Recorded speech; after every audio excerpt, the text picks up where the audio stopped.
Lately, I've been trying to send you stories every day.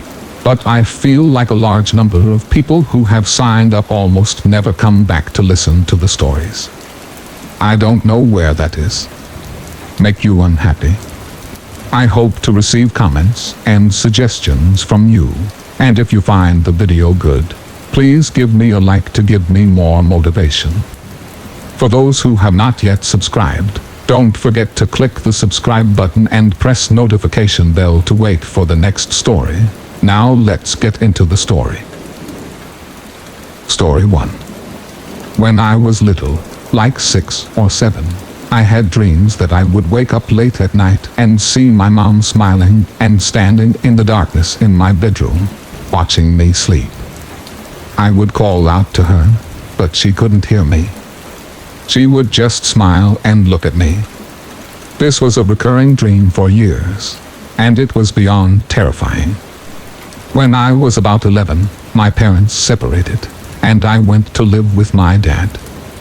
Although I had told my friends about these dreams, for some reason, I never talked about it with my dad, until this one random night that we were eating dinner. I asked my dad what he thought the dreams meant. He stopped eating and sat there for a minute, and then finally said, "You weren't dreaming, buddy. Your mom has had mental problems her entire life. She loves you very much, but you weren't dreaming. She would go into your room and watch you sleep sometimes." This sent a shiver down my spine, and after a minute or two, we resumed eating. That night, while laying in bed, I realized something. Why did my mom not respond when I called out to her? She would just stand there and smile at me. Story 2. The time this story happened was only a year ago. Me being 15 and living with, at the time, just my mom and my 10-year-old brother. My dad was staying somewhere else for the time being. At this time in the story, we were moving from house to house, financially not very stable, but getting by. We had found a house conveniently right next to one of the largest cemeteries in town, and I didn't mind it. But both my brother and my mom found it creepy. The house had 3 stories if you included the basement. Something about that basement scared me. It always felt like something or someone was down there, and that whole year we lived there, I never stepped foot down there. Not once. To give some context, my room was upstairs. There were 3 rooms up there, and I'll tell you how it looked for the sake of the story. There was the staircase that went up to a landing, and then a smaller staircase leading to the 2nd floor. My room was the first thing that you saw. My brother's room was to the right of it, and the extra room was to the left. My mom kept the extra room locked, saying that it was unsafe to be in there. Everything about this house felt wrong. According to both of my parents, the house was extremely old, being built in the 1800s. It was freaky. All the doors had those creepy old keyholes, and the way that the house was structured seemed unnatural and weird. The turns and placement of rooms was odd, only making the house seem creepier. I never minded it until this happened. I had been texting my friend Chloe before deciding to set my phone down and finally get some sleep. I don't remember what time it was, but it was late. I fell asleep rather quickly, being worn out from school and stress. However, I'm a light sleeper. Any noise could wake me up. I was turned on my side facing the wall when I heard the loud creaks of the stairs. The steps stopped at the landing, creaking ever so slightly, as if someone was rocking on their feet. I ignored it, but it did make my heart race as I heard the steps begin again, stopping at the top of the stairs. It was probably my brother. No big deal. Closing my eyes, I heard my door creak open, and footsteps coming to my room, stopping at the edge of my bed. Someone was standing over me, just watching. A bit freaked out, I did a side glance, and out of the corner of my eye, I saw my brother standing over me. And letting out an annoying grunt, I asked, "What do you want?" There was no response. Sighing and closing my eyes, I rolled onto my side. I opened my eyes to look at him again, and my heart stopped. He wasn't there. Standing up, I trudged to his room, but he wasn't there. No one was there. After that, I felt uneasy as I turned to go back to my room, but I froze. That door that was always locked was open. Did he go in there?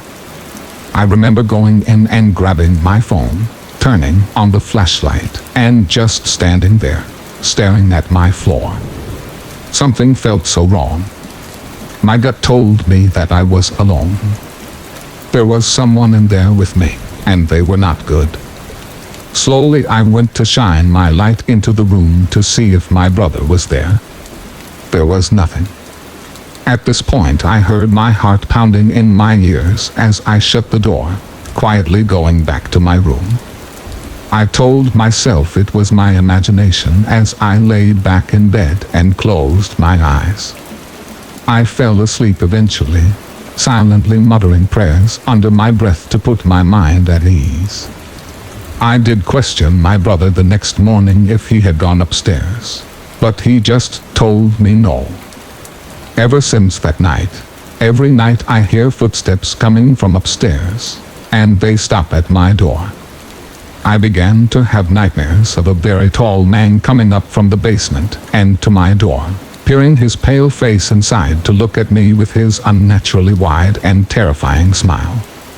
Not only that, but the door that my mom kept locked since then would be found wide open almost every morning I woke up. Something was wrong with that house, and I'm just glad we don't live there anymore.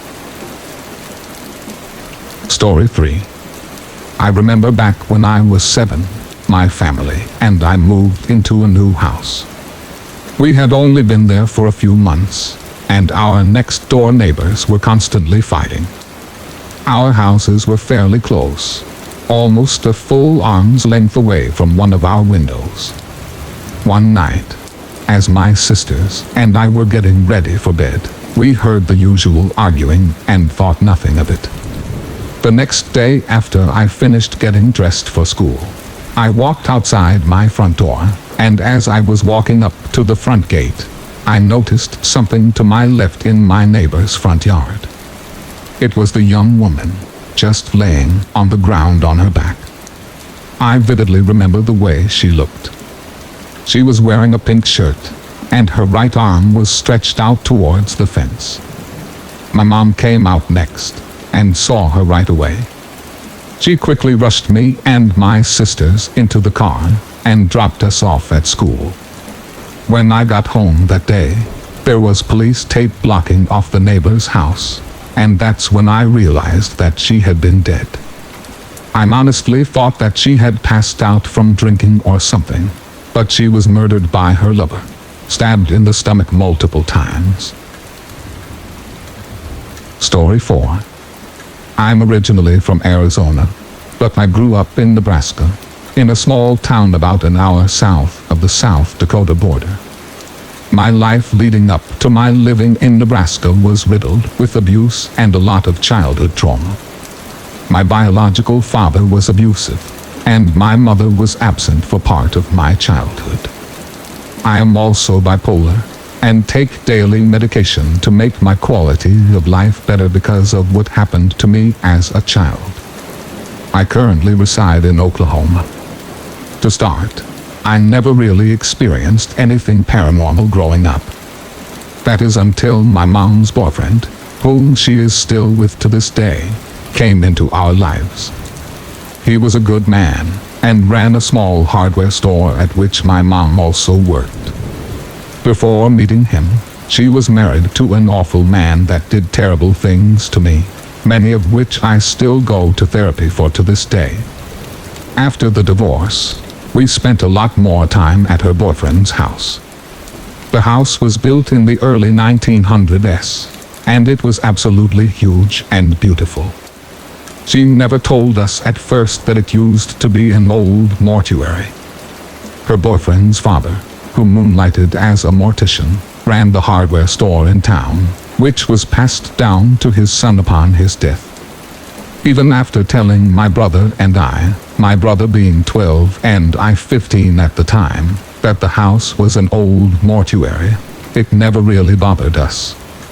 We spent our summers there swimming and playing PlayStation 3, and genuinely having a good time.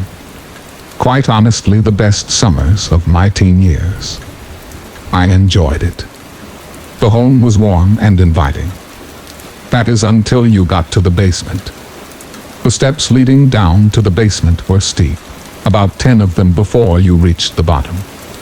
The basement had flooded many times before, so there was no carpet, just cold cement. Immediately to the right was a refrigerator, the washer and dryer, and the cubicle shower, which was flush against the wall and was positioned so it was directly behind you when you came down the stairs. If you walked forward, there were 2 couches positioned in an L shape to the right. The longest one pushed against the west wall. To the left were 2 brick pillars that acted as support beams for the house, spaced 5 feet apart with a dirty old blanket hanging between them as a shield. Behind the blanket was a vertical rectangle of a room. One half was a wooden workbench of old tools and trinkets, a random toilet that actually worked, and in the far left corner of the rectangle was a small pile of remnants from when the house was an acting mortuary. There was a bathtub, no longer operational, piles of wood shelving, and a small metal table on wheels. I always felt anxious going into the basement. I never could figure out why, but the atmosphere down there made me feel uneasy. I would sometimes come down to the basement to get a soda from the refrigerator, and I always had the feeling of static across my back, my neck, and my shoulders. It would make my hair stand on end, and I never walked up the stairs like normal people do. I walked backwards because there was always the feeling of someone right behind you, making your fight or flight response kick in. It was definitely not my favorite place to be. My first encounter happened when I saw a shadow dart across the wall as I came down to get a soda. I knew the shadow wasn't my own, and I even tried to duplicate it, but I couldn't. The shadow passed along the ground level window almost 8 feet up. There's no way it was mine. I left quickly and slammed the door shut behind me, but the main incident that cemented my belief in the paranormal happened when I was 15. I had just gotten back from swimming all day, and I was sunburned and looking forward to rinsing off. But of course, the only shower in the house was, you guessed it, in the basement. I grabbed some clothes and headed down to get it over with. I didn't want to be down there longer than I had to. I grabbed a towel from the wire rack above the washer and dryer, turned on the water, got undressed, and hopped in. The glass in the little shower was tempered, meaning you could see blobs of shapes and colors, but no real definition.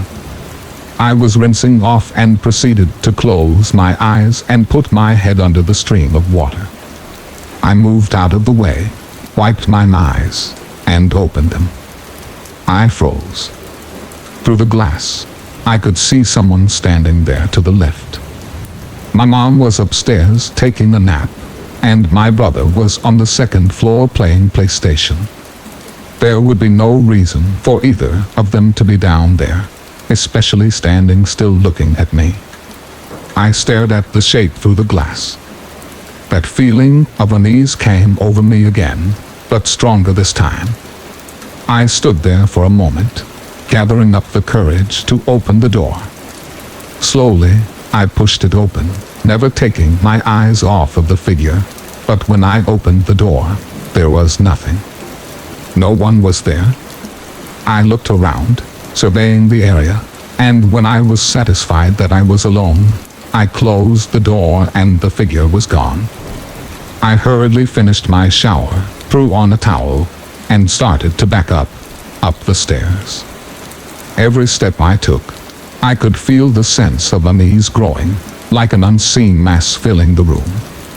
This happened many more times over the next few years, but I continued to see the shadow. I did my best to ignore it, but the feeling of unease never wavered. I never showered with either the basement door or the shower door closed again. Water on the floor be damned. Story 5. Last year around this time, I was at a Christmas party at my friend John's house. I didn't really know anyone there, and didn't do much talking. Everyone at the party seemed very nice. About an hour after I arrived, we started playing a game called the White Elephant. It's where you trade gifts among everyone, and everyone has an opportunity to steal a gift from someone else if they like it more than what they have. I had never played it before, but I'm pretty sure that's how it worked. In the middle of the game, a woman opened an envelope and read a note that was inside. Her face turned red, and she became noticeably very uncomfortable, and started looking around, and was repeating, "This isn't funny." Everyone wanted to know what the note said, and she started to read it out loud, and then stopped. She couldn't do it. She handed the note to a man next to her. His face turned red as well, and he seemed uncomfortable too. Now everyone was demanding to know what it said. He gulped, and started to read the words aloud. "I have killed 6 people. This is not a joke." The room became quiet and deadly serious, when moments before everyone was laughing. There were gasps, and a couple people said things like, "Very funny." It was very clear that the joyous mood was now shattered. Some people started yelling and demanding to know who wrote it. I eventually asked to see it, and when it was handed to me, I saw that it was typed. People began to argue very intensely, and I quickly grabbed my coat from the couch in the other room, and told John that I was going to take off. He nodded, and was trying to calm people down. I walked out the door into the fresh falling snow. I haven't spoken with John too much since then, but I did ask him once if he found out who wrote the note, and he said no, that the party broke up shortly after I left. I often wonder if it really was not a joke, and somebody had confessed in a very twisted way to being a serial killer. Story 6. During this last winter, my friends and I were doing urbex, and we decided to check out the infamous asylum on the edge of town. For the story's sake, I'll call my friends Steve, Joe, and Richard. We decided to go at night to avoid unwanted attention from the security that patrols the grounds. Driving up to the place, you can truly see what 30 years of abandonment can do to a building. Vines growing up the sides, busted out windows, animals claiming the building as theirs, and of course, the graffiti. Steve parked his car behind some brush to remain hidden from the street. We started to walk to the patient housing and treatment building. Only brightened by the moonlight, we could see the beautiful early 1900s architecture of the 4-story building. As our group climbed over the fence, we approached the entrance and put on our respirators. As we opened the old paint-chipped door, we instantly saw a looming staircase that went to the first floor. Once we climbed the stairs, we noticed that it led to the dormitories, but the staircase kept going up 3 more floors. I came up with the idea to split into 2 groups so that we could cover more ground and try to find something cool. So Joe and I, the 2 youngest of the group, decided that we would venture to the 2nd floor while Steve and Richard would explore the 1st. We told each other good luck and headed up to the 2nd floor. Using our phones' flashlights, Joe and I were able to make out the words, patient treatment and offices on the old metal door. To our surprise, it was unlocked, and we found ourselves facing a seemingly never-ending system of hallways. Most of the rooms contained those old hydrotherapy bathtubs. We stumbled onto the Urbex gold mine. We were so anxious to explore the rest. I noticed that Joe stopped walking, as if he was listening to something. I said, "Joe, what are you?" until I was cut off by Joe shushing me. He then pointed to his ear and pointed below us. I stopped to listen and could make out a faint voice of two men humming. I told Joe, "It's probably just Steve and Richard." It was at that moment that we both turned our heads to the door that we entered through, and right when we did, the metal door slammed shut with force. "Steve," Joe said nervously. The only response that we got was more of the humming, no more than 10 yards away. This was our cue to leave. We sprinted down 2 long winding hallways and all the while could hear pounding footsteps right behind us.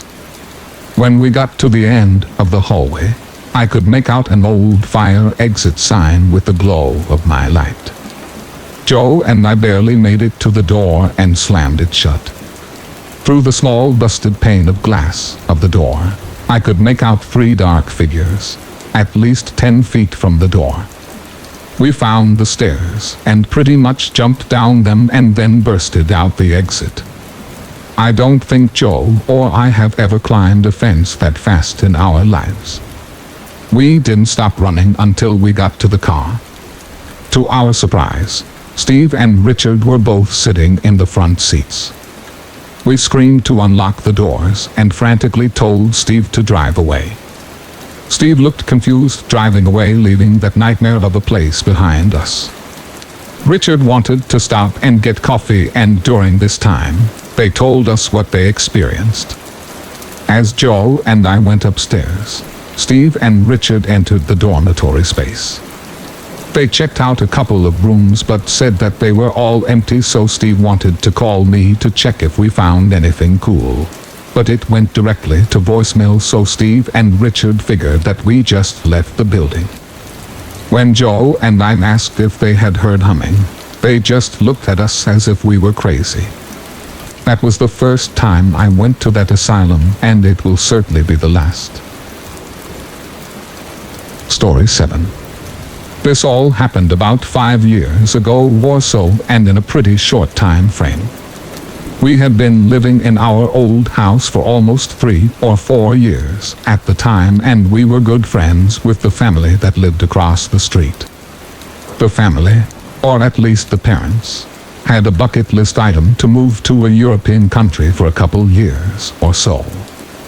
They finally had the means to fulfill their dreams and went for it. However, they didn't sell their house. Instead, they rented it out to a couple different families during their absence and moved back in after they came back. The first family that moved in were nice, if a bit reserved and mysterious. I think they had moved before the end of the school year, so I never got to know them well. The second family, on the other hand, was a different story. The family that moved in had 3 kids, an infant who isn't important to the story, a girl who I'll call Doris, and a boy who I will call Alex. Being good neighbors, our family introduced ourselves to them and had the normal conversations people have when people move into the neighborhood. The parents seemed nice and all, but as a 12-year-old, I was more interested to talk to their kids. Both my sister and I were a few grades above both Alex and Doris. Doris was the older of the 2 and was a lot calmer than Alex.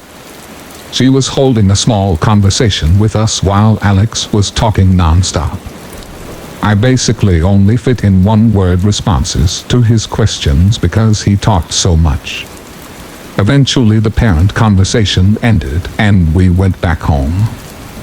I remember thinking afterward that the kid was nice, but there was a big age difference between us, maybe 5 years or so, which seems like a lot for kids, and that I wasn't really interested in hanging out with him. Well, of course, my parents wanted to be friendly with the neighbors, so anytime Alex and Doris came to our house and asked to play, we were forced to. It was the worst, especially since they had moved in during the summer and us being so young, we didn't really have anything better to do. We would do the usual kid stuff, like messing around on bikes or making up some sort of game, but it was more for their enjoyment than ours, because my sister and I were starting to grow out of that stuff. I was in middle school at this point, so when school started up again, I couldn't spend time with Alex as much anymore. I can attest to that being the mindset of children. As the school year continued, it got to the point where I really didn't have time to spend with him, and if I did, I wanted to spend it doing anything else, so I would just lie and say that I was busy. He would proceed with a follow-up question, something along the lines of, "Why not?" My response would always be like, "Because I have homework," or something like that. One actual excuse that I used was, "I can't because my parents aren't home," which was a rule they had instated. It bothered me that someone would be so nosy like that, and it wasn't just him. Doris would also ask my sister the same follow-up questions as well. We had found out recently that they were from a different country, so we chalked it up to it being a cultural thing. So up until now, it doesn't seem like much, right? But this is where it gets strange. One day, about halfway through the school year, my parents had left me home alone and were gone with my sister somewhere. My parents had trusted me staying home alone for a number of years at that point, so it wasn't too uncommon. As a side note, they tried the babysitting thing one time, but I had no idea why, since by the time, I had already proven myself to be responsible at home by myself. I mostly spent my time in my bedroom. I was watching YouTube or browsing some site when I realized that I was getting hungry, so I decided to go grab a snack.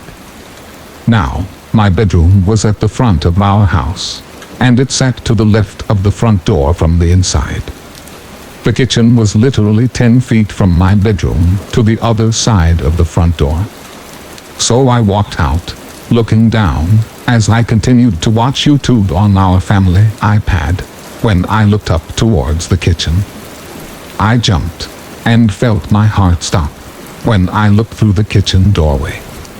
Alex was standing in my house, in the middle of the kitchen. I caught my breath and was able to ask him what he was doing.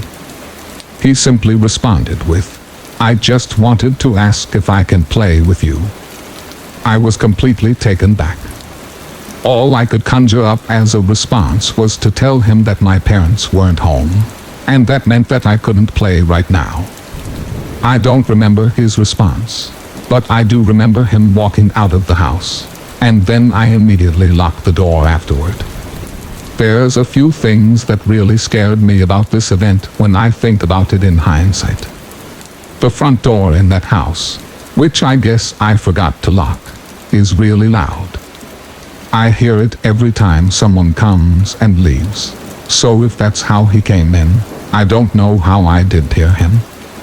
The other thing that scares me in hindsight is that he knew where my bedroom was, so I don't know why he went to the kitchen instead of my room, and if he did come to my room, I guess I just didn't notice him, or maybe he just creepily stared at me before going to the kitchen. Unfortunately, this wasn't the last time he entered our house uninvited. He came in twice more. The second I don't remember well, but I think he entered our back door and just made himself at home in our living room. And on the other time, he tried getting into our house through the backyard because he heard me and some friends hanging out. My mom actually caught him on the third time and talked to his mom after that. There were two other significant incidents that I can remember. First was the last time he tried entering our house uninvited. The difference this time is that he didn't make it in. My sister and I were in the living room home alone when we heard the doorbell ring. I was able to peek out without them seeing and confirm that it was Alex, but this time he was accompanied by Doris. We both didn't have to go through the merry-go-round of explaining why we couldn't play, so we just ignored it and went back to what we were doing. They rang maybe twice more before they seemingly left. I went into the kitchen to grab a snack or something and looked out the kitchen window. I was surprised to see Alex and Doris not walking home, but walking along the side of our house. We had most of our blinds down, but I saw them trying to look in. I was extremely creeped out and suddenly just got this sick feeling, telling me that we needed to hide. I grabbed my sister and we ducked into our laundry room, which didn't have any windows, but did have a door to the backyard. Few minutes later we heard the door handle being rattled and pushed for a few seconds before they seemingly moved on. We stayed in there until we were sure they were gone. It was very creepy that they tried to break into our house, but that still was not the worst event. The final time I spent with Alex, we were in a tree in his front yard. I was not, and am still not, a skilled climber, so I just stood on the lowest branch, which was maybe 5 or 6 feet off the ground. I had one hand holding a thinner branch that was above me. The branch was not perfectly above the one I was standing on, so I was leaning forward slightly. We were talking about something, and again, he was doing most of the talking. He made his way around the tree above me and stopped on the branch I was holding. I wasn't really paying attention when he asked me, "Hey, guess what?" I just looked out to the street below us. "What?" I replied. "Surprise," he said. I felt him shove my hand off the branch I was holding, and I began to fall forward. I quickly reached my other hand up and grabbed the branch just as I began to lose my footing. I remember looking up and asking him why he did that, and he just said something like he was having fun. I cut our time short and climbed down from the tree. As I started walking away from his house, his mom came outside and asked if we needed anything. She then noticed my face and asked if I was all right. I told her what Alex did, but I did not get the response that I expected. Her face went blank, and she just went over to him and solemnly and wordlessly brought him inside. His mom's look read something like, "It happened again, and there's nothing I can do." From what I can tell, he was never punished. Thankfully they moved away, but only a few blocks and at the end of the school year. But then we ended up moving a few years later as well, so I never had to see Alex again. I truly believe he is going to do something awful someday to someone. Every moment I ever spent with him, I never really felt safe. His lack of understanding or remorse made no sense, even for a boy his age. I especially fear meeting him again someday, as an adult. Story 8. The story that I'm about to tell you happened when I was 11 years old, and was one of my first times riding the bus without my parents or my sister. So the day this happened, I was coming home from my school. Now I won't say the exact location for privacy reasons, but to get home from my school, I had to take one bus to get over to my street, and then take one more bus to get home. My parents were at work, and my sister had class after school, so I would be alone at home for about an hour. I walked down to the bus stop and got on. Now, since it was a weekday, the bus was pretty crowded, but I was able to find a seat near the back. I was going to be the last stop, so was glad to have the place to sit. After a few stops, the bus emptied out a bit, and a few of the seats around me, including the one next to me, were free. Then, at the next stop, a man who appeared to be about 40 years old got on. I didn't think anything of it, and assumed that he would sit in the seats nearer to the front, since they were easiest to access. But to my surprise, he looked over to me, walked back, and took the seat right next to me. Now, I was pretty socially awkward, so I wasn't exactly overjoyed, but I didn't want to be rude, so I just sat quietly. At the next stop, the last one before mine, everyone except for him and I got off. Now he hadn't talked to me yet, but I had a feeling that he had been staring at me for a while. As soon as the bus started up again, he tapped my shoulder to get my attention. Stupidly, I turned to look at him, and what he said gave me goosebumps. "You know, you shouldn't be out here by yourself. Some people are very bad." Then he stroked my hair and said, "You'd probably sell for quite a bit." I was horrified.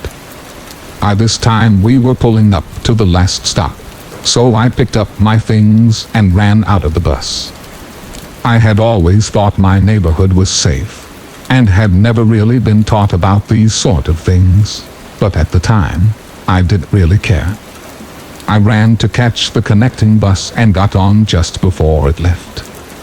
I took a seat by the window facing the sidewalk, and leaned against it, trying to catch my breath.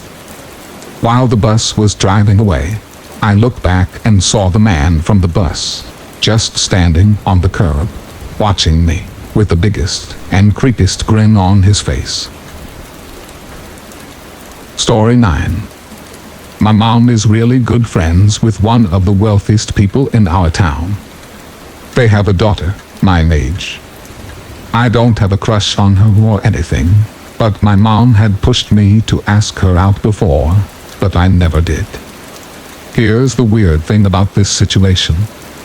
My mom and this friend, along with her daughter, all kind of act like they're friends, like a bunch of high school girls getting together to gossip. My mom works in a beauty salon, so I guess I understand why she likes to act that way, but it's still pretty weird nonetheless. There was one specific occasion when this woman and her daughter were going to visit New York City. They decided to invite my mom for some reason. I don't understand why. I guess they really were better friends than I had previously believed. But my mom decided to say yes, so it was just me and my dad at the house. But here was the thing. They didn't have a dad at home. Their house was going to be completely unsupervised for the entire weekend. I was in my early 20s at the time, so I guess they thought it would be a good idea to ask if I would watch the house for them, which I agreed to do. I didn't get paid or anything, but they said I was allowed to eat as much food as I wanted, and considering they were rich as hell, I thought, why not? This also gave me an opportunity to write some short stories. I think it was that Friday night when I was watching their house. They told me they had 2 cats, but they were really scared of strangers, and I was probably not going to see either one of them the entire night. This didn't bother me. I just had to make sure that they had food and water, which I did. I was chilling at the kitchen table pounding the keys on my laptop on my latest story, when all of a sudden, I saw something out of the corner of my eye. I looked up from my computer to notice the ugliest cat that I had ever seen in my life. Just imagine a hairless cat, but also morbidly obese and cross-eyed. It was the strangest thing I've ever seen. Any one of those traits, individually, would have made a cat kind of cute, but seeing them all thrown on one pitiful excuse for a pet made me want to bust a gut laughing. I felt kind of bad for laughing so hard at this girl's cat, but it's not like I hurt it or anything. That had been a good break from writing, but then I got back into it. I remember being in the middle of writing a really interesting scene. This ghost was abducting the protagonist of the story. It's kind of a psychological thriller with a little bit of paranormal thrown in there. It's very spiritual and weird. I'm kind of a weird person, but that scene still sticks with me because as I was writing it, I noticed something outside. There was a man in a hooded sweatshirt walking around.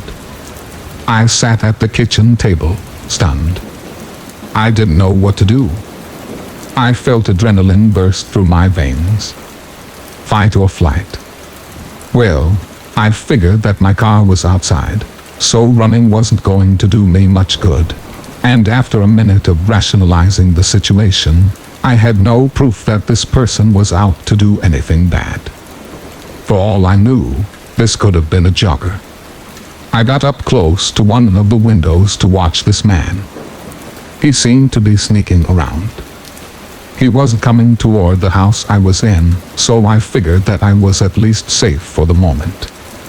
But then, I noticed him looking into the window of the house across the street. I can only assume that he was checking houses to see if people were home or not. A few minutes went by, and I could even tell that there were people home at the house he was checking out.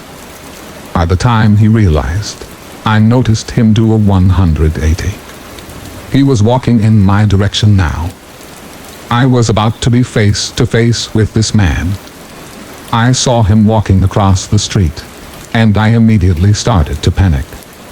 I called the police as fast as I could and told them the situation, but they said it would be at least 20 minutes before anyone could be there.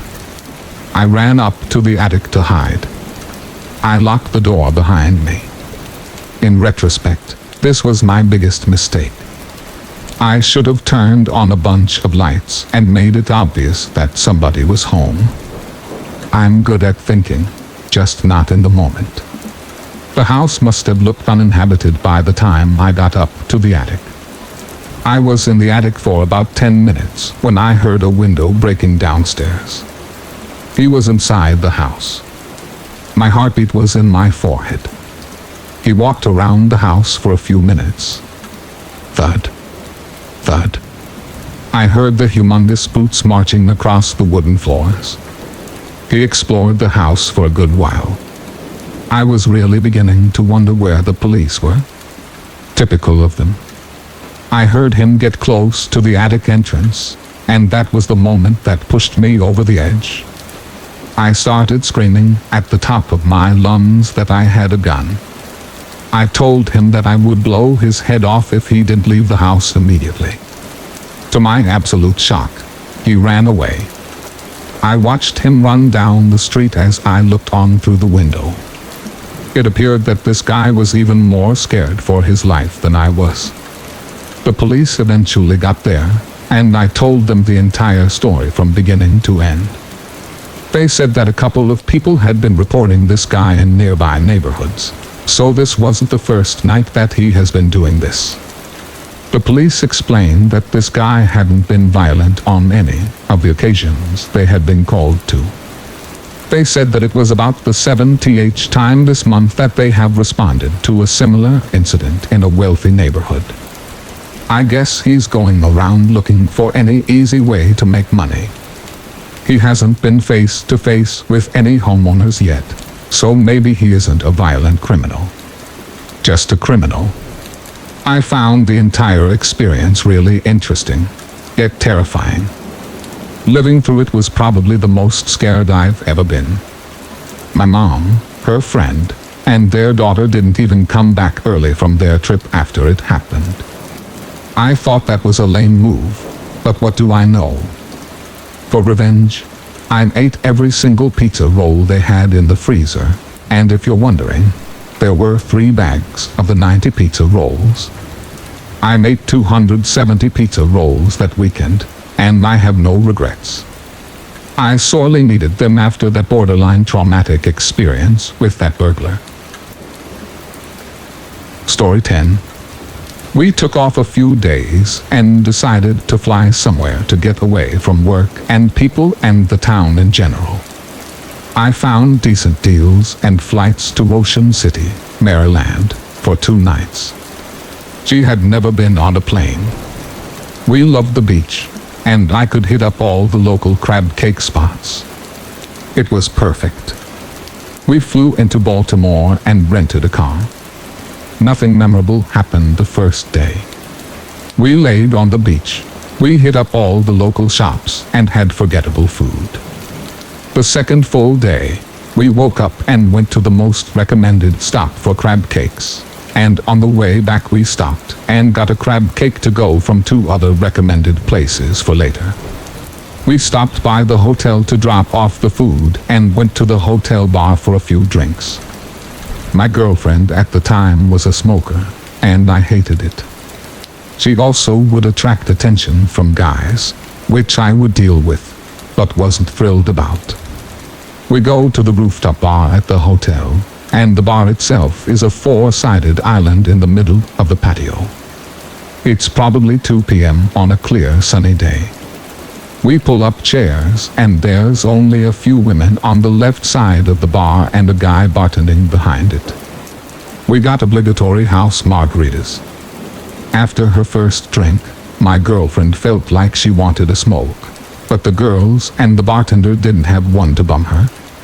We got refills and schmoozed the bartender about the areas and things to do, but mainly kept to ourselves.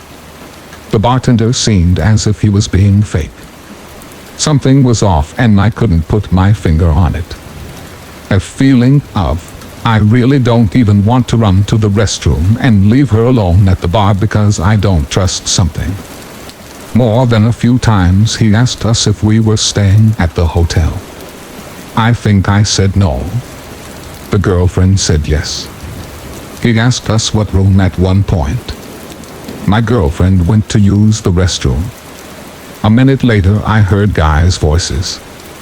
I didn't realize there was a group of 3-4 guys that sat at a table directly behind us.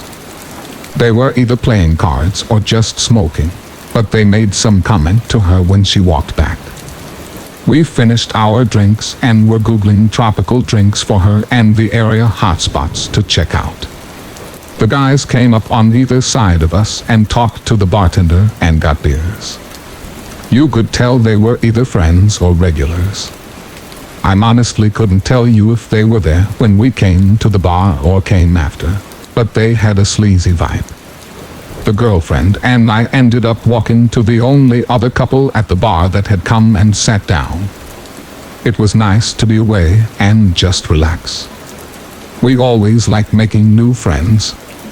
I didn't realize it, but one of the guys came up and either brushed against my girl or made a comment and rubbed her the wrong way. So in her infinite wisdom she wanted to be bothersome to them and got up and asked to give him a smoke.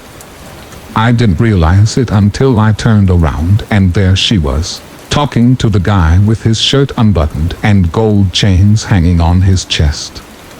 I didn't want her associating with them, but if one gave her a smoke I would get the guy a beer if it meant we didn't have to leave the bar to hit a store for smokes.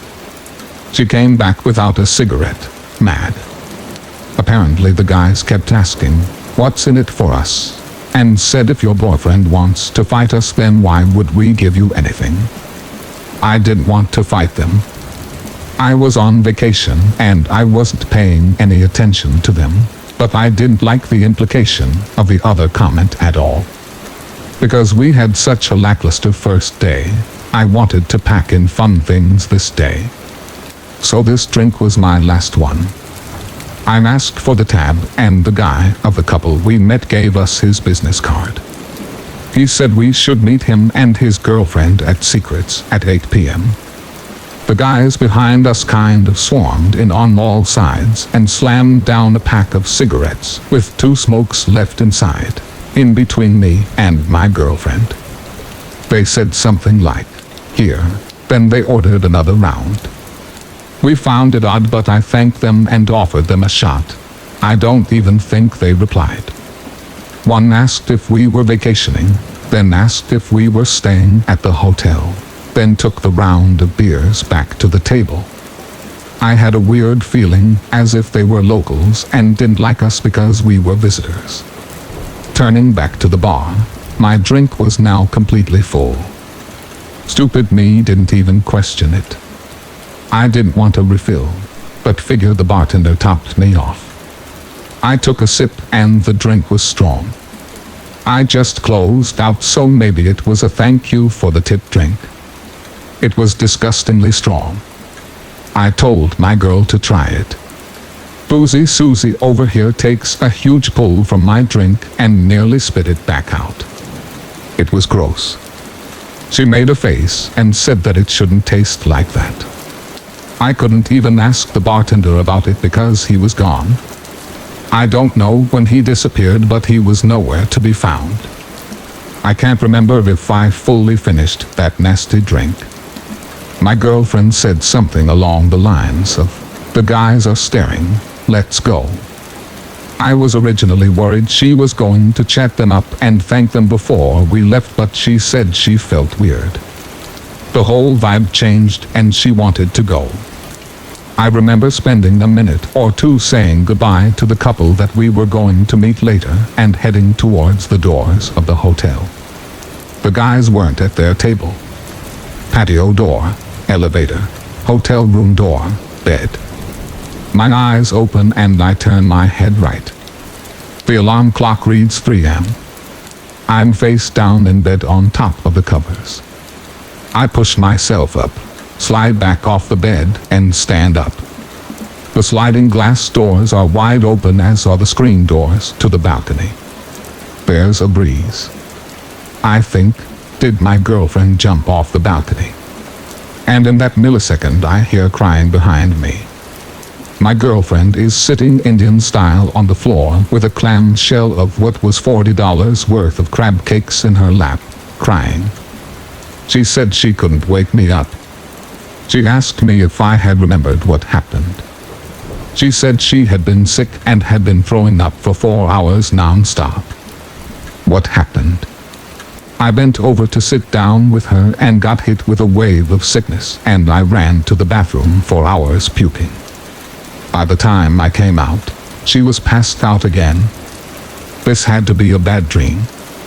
I remember thinking that maybe we went to the club and got wasted and blacked out, and I went back to bed. We both wake up at 7 a.m. to our alarms. We had to take the rental to Baltimore and catch a flight back. We both had to be at work at 2 today. I was shaking. She looked like hell. We both felt like death. She was shook. She said the walk back to the hotel room was scary and she didn't remember anything after. Wait, what? According to her, when we walked into the hotel from the bar patio, one of the guys was on a chair near the elevators. He said something to us, but the doors closed quickly. She said when we got to our floor, 2 of the guys were at the end of the hall heading towards us. She said that when we got to the room, they stood outside the door and she thinks they knocked. Apparently, I laid on the bed and immediately with lights out, she couldn't wake me and passed out herself until she woke up to violent vomit for hours. My body was shot. I was shaking, and now I'm processing that these scumbags maybe followed us to our room. Part of me thought she was exaggerating, but you know how you have a weird slow motion flashback. Well, as I was graying out on the way to the hotel room, I remember one of the guys being by the elevator. Also, as she was brushing her teeth, her mouth was blue. I went to the mirror and so was mine, neon blue. Nothing we had that day was blue. I had light green margaritas and vodka and root beer. This was proof that something fishy had to have happened. We didn't know what to do.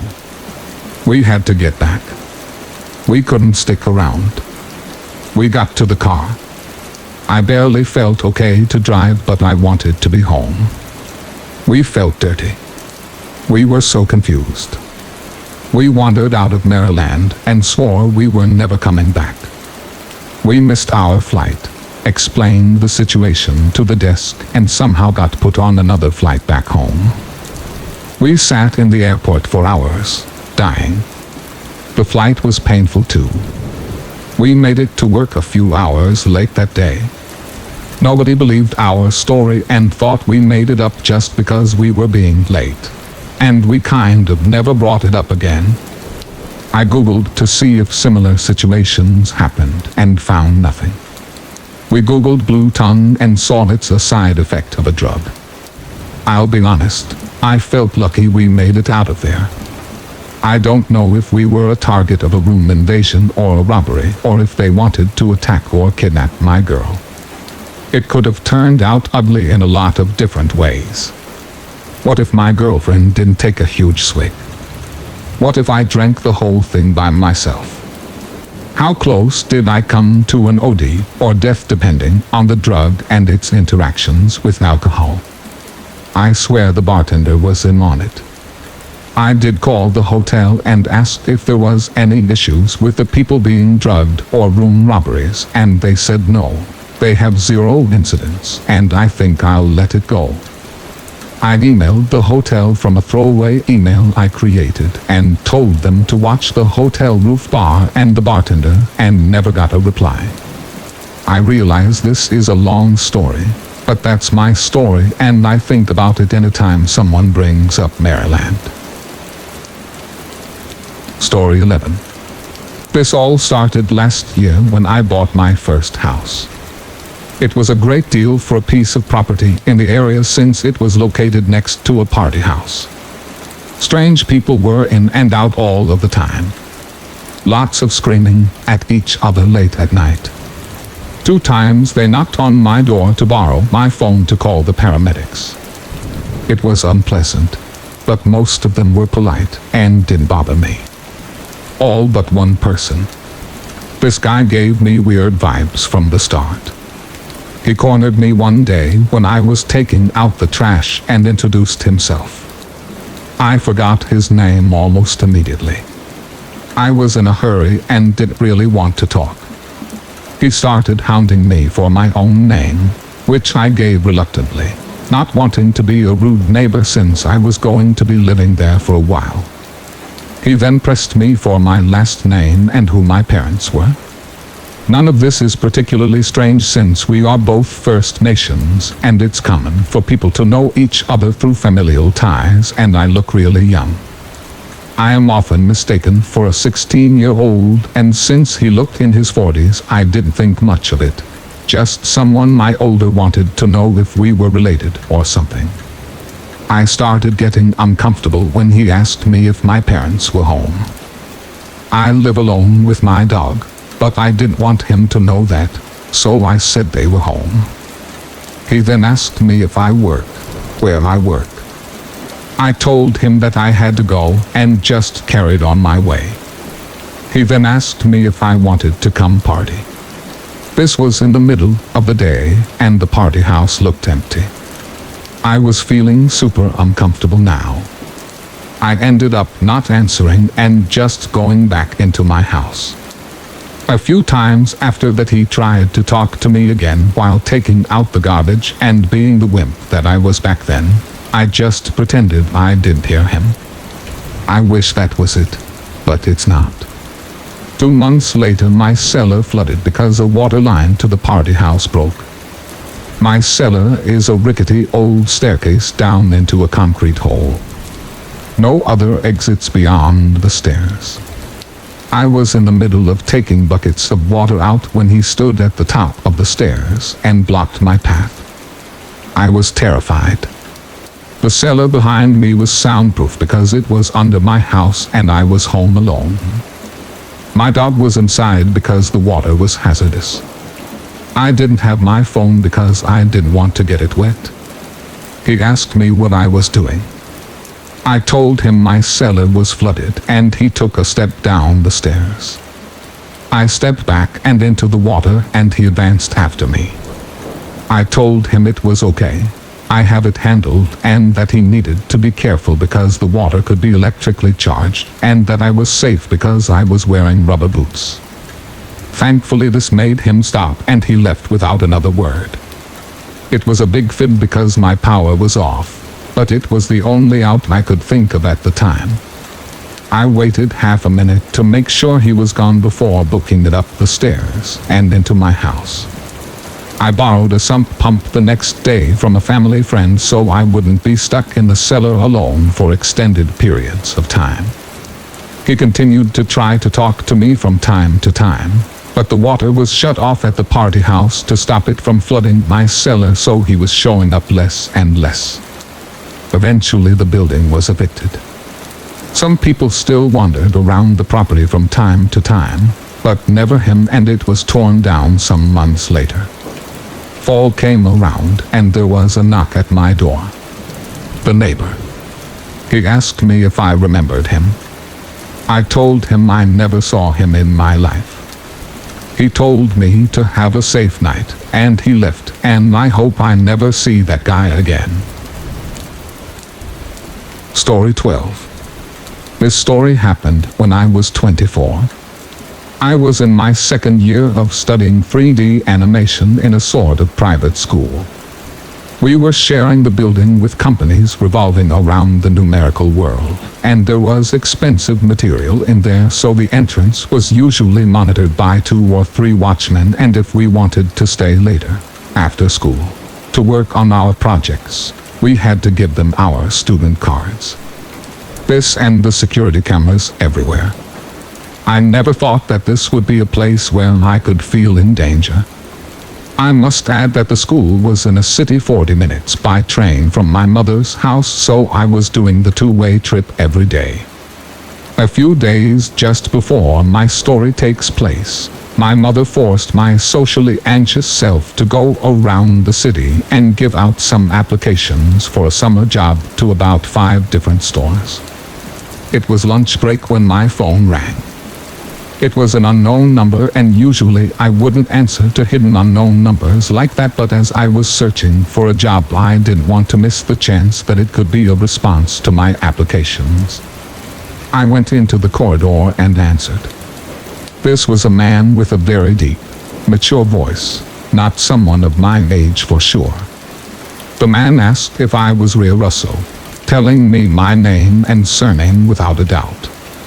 As soon as I said yes, the man started to ask how many it would cost for me to give him moral pleasure and other things of that kind, implying that I was a whore. I can tell you the man was having fun, not the kind of fun you have when you prank somebody.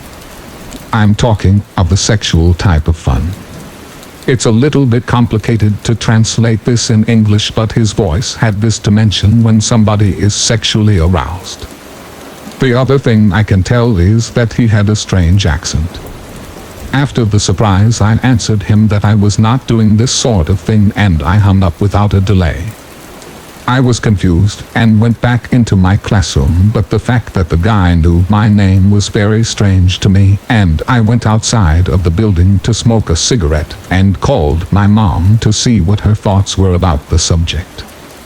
She was angry, but for her it was just a bad joke from a jerk. We thought of the possibility that it could be somebody from one of the stores I applied to. My mother wasn't convinced at all, but I remember one of the guys I gave my letters to was very creepy, and I was practically convinced that it was him already.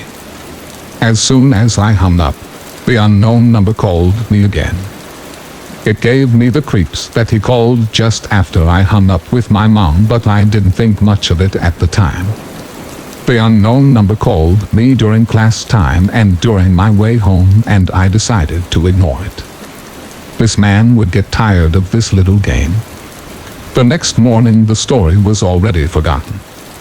I was late for my train and walked fast to the train station. As I was approaching the place, I looked at my phone to see the time remaining before my train departure, and there I froze. I had 3 missed phone calls from an unknown number. I directly checked when the first call occurred, 3 minutes after I left home. I was frightened and looked all around me. The avenue was crowded by people going to the train station. No creepy man waving at me from the other side of the road or any other stick like that. There was nothing, and I'm assure you this is as terrifying because I couldn't see the danger. How near it was. It could be the man next to me. It could be the car passing by just now. It could be waiting for me at the next corner. If I was a gazelle at this moment, I would have been the one who felt the danger and started to run without knowing where to go. I would have to run right into the mouth of a lion. At least that's how I picture myself. I remember it as if it was yesterday. How I felt so harmless, so lost in the middle of this crowd because there was no doubt for me that the man was looking right at me. I tried to keep my stuff together, took my train on time, staring at all the men around me trying to guess the chances it could be this man or that man or maybe this man until I finally arrived to school. I was in full paranoia mode. During the day, being with my classmates and in this very secure building made me feel better, but I was still very aware of my surroundings and tried to never be alone. No phone call at all during this day, but when the time came to go back home, as I was just leaving school with a few classmates, the phone starts ringing again. I thought that the man was playing with me. I was already picturing myself as the victim of one of the criminal mind serial killers. My mother took me to the police station as nothing had been done to me physically. There were poor chances that they could do something, but she wanted me to sort of notice them in case something actually would happen to me. Yep, not a very happy thought there too. Actually, sexual harassment is forbidden in my country. But if I understood well, for phone calls to be considered as harassment, the victim must have never answered to the majority of the phone calls. I did not know that and felt very lucky that I had decided to ignore the phone calls. I filed a claim and the policeman told me they needed my phone number to talk to the provider in the hope of identifying the unknown number, but it could take quite some time. 3 days passed. Weekend arrived, and my mother took me to my brothers and my grandparents in the countryside during all the weekend. She didn't tell me, but I think she did it to be sure that we would all be in security during these 3 days. No phone calls until Monday when I came back to school, but much less than the last week, and finally the phone calls stopped after Tuesday or Wednesday. In total, the man did this 7 or 8 days. I can't remember precisely because of the weekend interlude. Time passed. I didn't go back to school this next year, not because of the story though, but it certainly didn't help me feel comfortable there. 2 years passed until the policeman I filed my claim with called me back. He wanted me to come to the police station so he could tell me the news that he had. Here's what he told me. He told me the name of the man and explained to me that he wasn't following me but just calling at the moments he was alone. This being the moment he was driving between his work and home, which happened to perfectly match with the time that I was leaving home. His workplace being my school. The man was one of the watchmen of the building. Fortunately, he was not working there anymore at the time. But he was one of the watchmen, meaning every time I would go in and out of the building, he was looking at me. I even smiled at this guy. I guess what we can learn from this story is that if something like this ever happens to you, make sure to check your laws, because it can be very specific and you could do something wrong without knowing. Like lose patience and answer the phone to insult profusely the perv who was stalking you.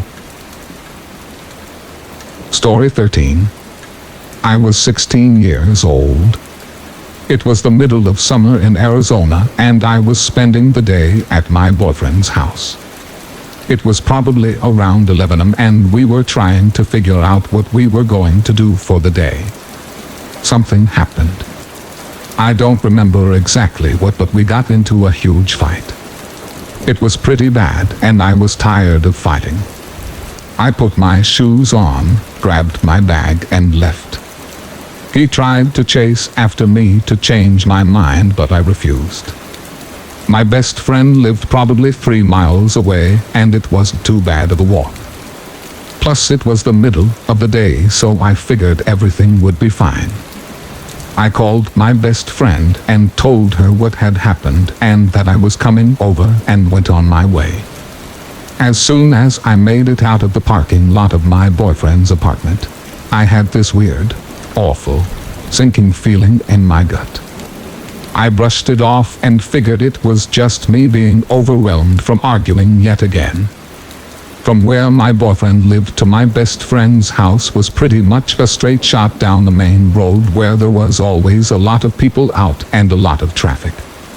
I had walked it 100 times before on my way to and from school. I was comfortable and not worried at all. I made it probably halfway to my friend's house and just happened to look further up ahead on the same side of the street that I was on, and I see a man in a small parking lot standing beside a car. He just seemed out of place to me, which was weird because I lived in a somewhat big city with all different types of people. He had dark sunglasses on and was just surveying the road like he was looking for something. I remember thinking it was strange. I made it to the next intersection and looked up ahead again while waiting to cross the street, and again there he was, the same side I was on, just standing around and looking towards the road. Something seemed off, and I remember thinking I didn't want to pass by him a second time, so I opted to cross the road in the other direction and not be on the same side of the street that he was on. I crossed and was now walking on the left side of the road against the direction of traffic. Feeling a bit more cautious, I started to keep an eye on all of my surroundings. The man was gone and I felt okay again. I was one street light away from where I needed to turn down to get to my friend's house. She lived just a block off the main road. Suddenly I hear footsteps behind me and I turn around. There was a man coming towards me. It was him. He saw me look at him and started walking quicker to catch up with me. He had a friendly smile on his face.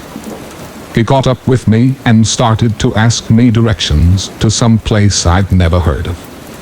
I told him I don't know and kept walking, hoping he would say okay and leave me alone, but he didn't. He stayed right next to me and kept asking questions. I was starting to panic and trying to think of what I should say next, but I felt like I was in a haze. I couldn't think straight and I was getting more and more scared. I told him that he shouldn't be talking to me because my dad was on his way to pick me up and my dad would not like it. It sounds stupid, but it was the only thing that came to my mind. He told me I was a liar and no one was coming for me. I kept insisting and telling him he needed to leave me alone. I should have just ran at this point, but like I said, I literally could not think straight. All of a sudden he put his arm around me, draped it over my shoulders and said, "Let's go." Now, I was in disbelief. Here is this stranger, this man who was putting his hands on me and now telling me what to do.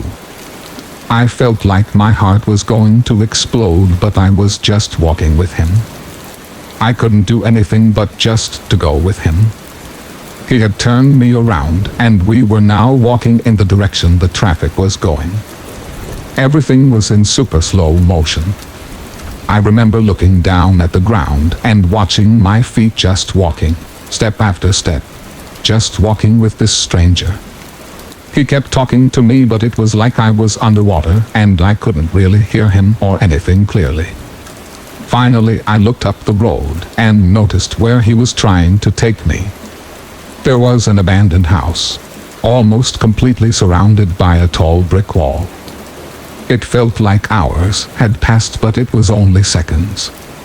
It felt almost like the blood was draining from my body.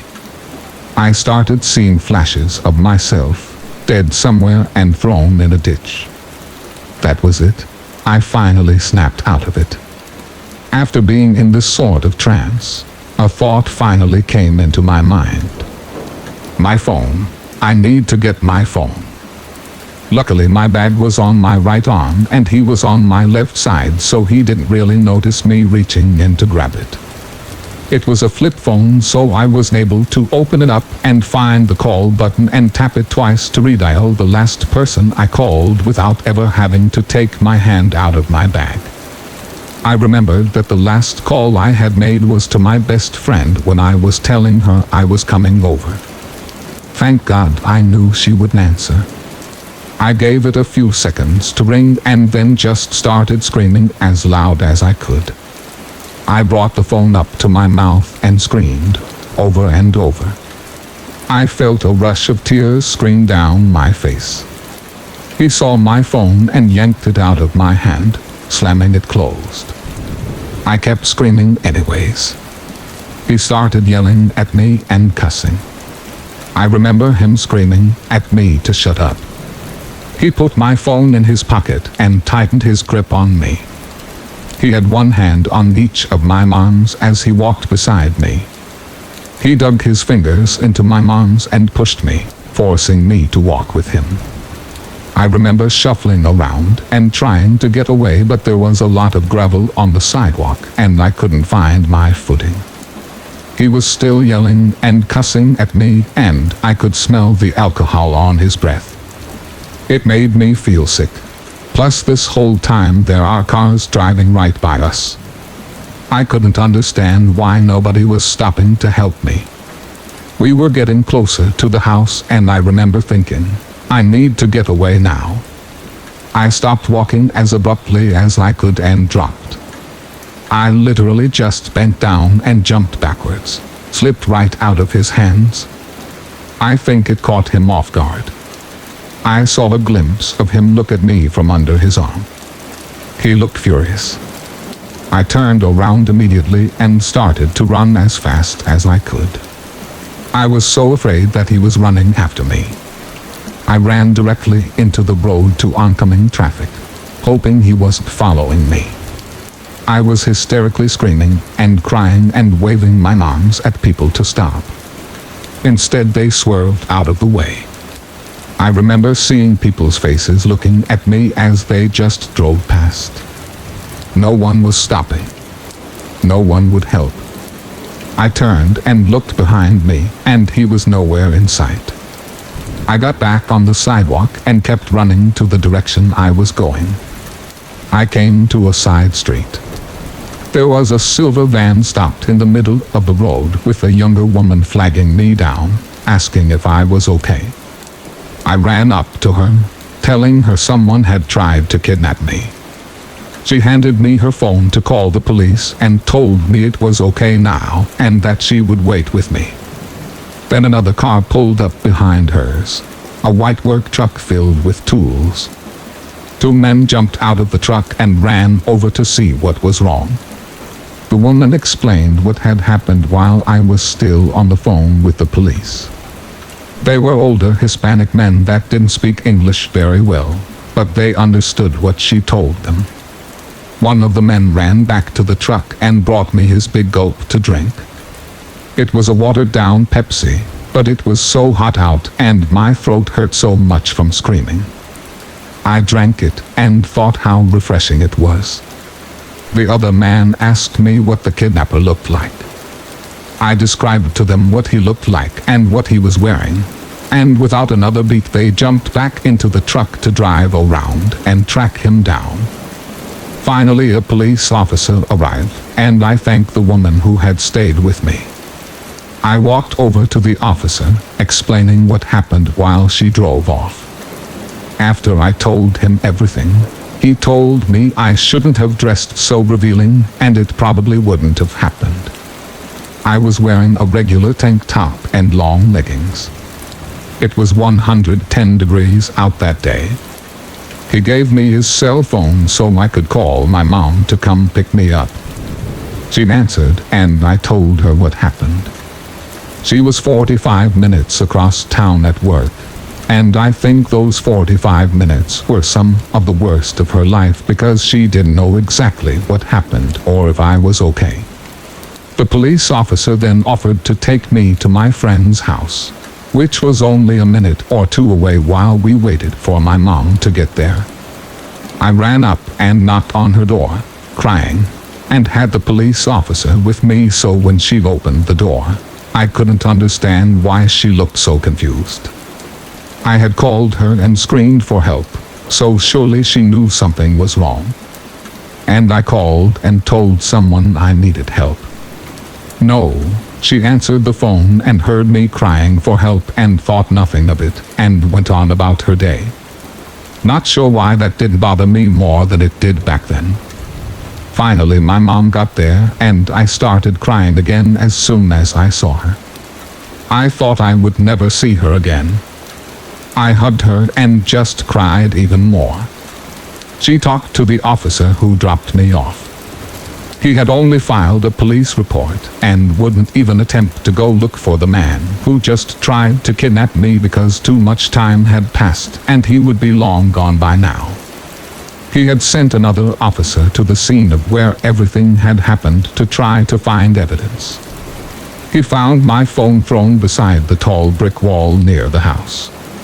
They then fingerprinted it, but all the prints were too smudged to be of any use.